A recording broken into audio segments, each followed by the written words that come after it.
When people hear the phrase office politics, many women immediately feel a tightening in their body. It sounds exhausting, manipulative, like something you shouldn't have to deal with if you're competent, ethical, and hardworking.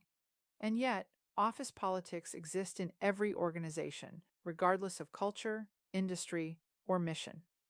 Research in organizational behavior consistently shows that workplaces are social systems, not merit only systems.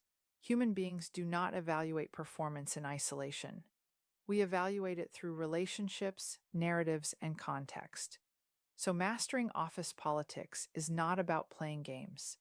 It's about understanding how power, perception, and influence actually work, so you can move through your career with less stress, not more. Let's start with a key finding from decades of organizational research. Job performance explains only a portion of career advancement.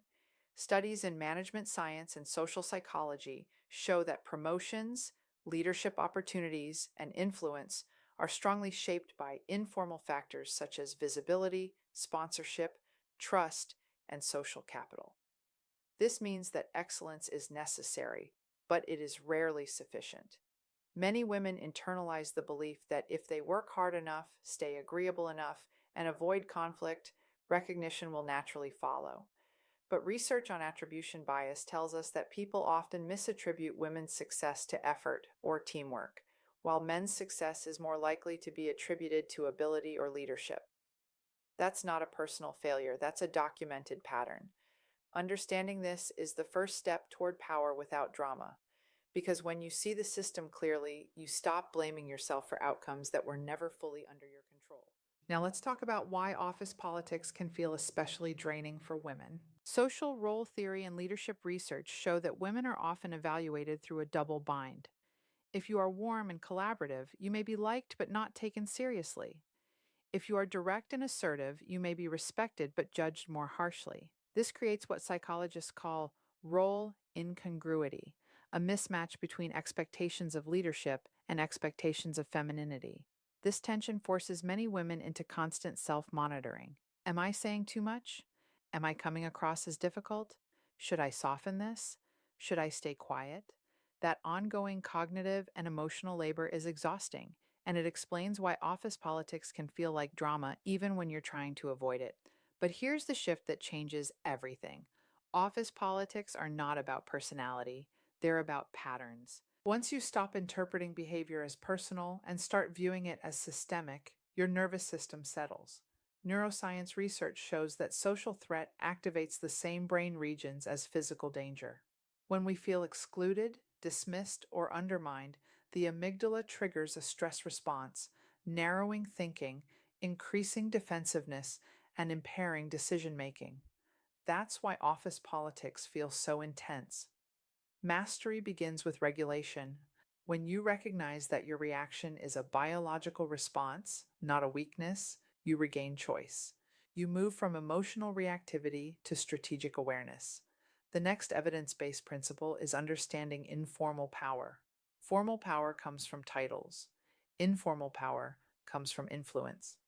Research on organizational networks shows that individuals who sit at key connection points, those who share information, provide insight, and help others make sense of complexity, hold significant power regardless of rank. Influence flows through relationships, not org charts. This is why being respected does not require dominance. It requires relevance. Ask yourself, where does my expertise quietly shape outcomes?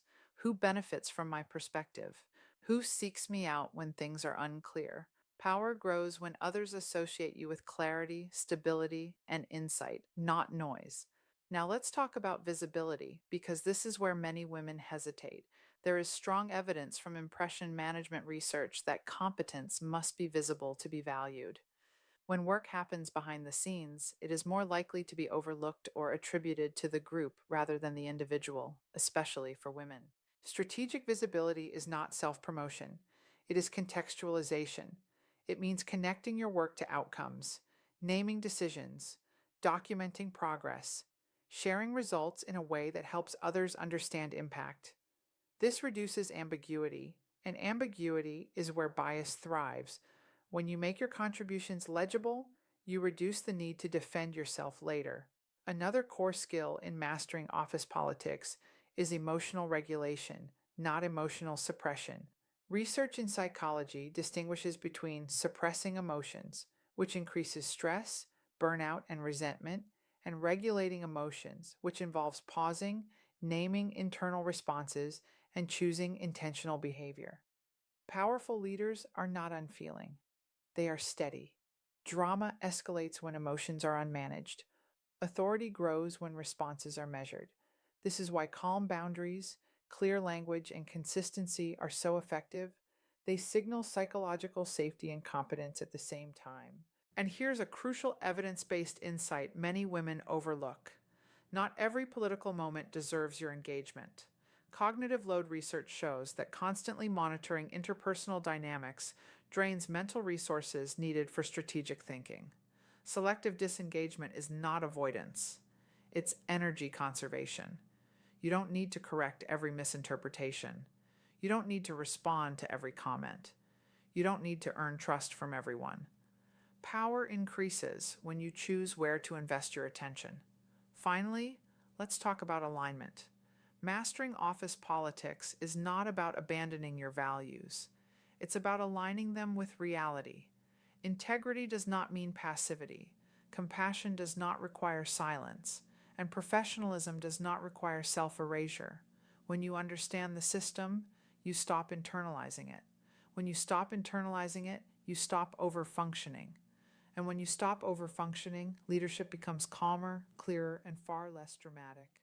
Office politics don't disappear when you ignore them, but they lose their power when you understand them. This is power without manipulation, influence without exhaustion, and leadership without self-abandonment. And that is not just a skill, it's a form of self-respect.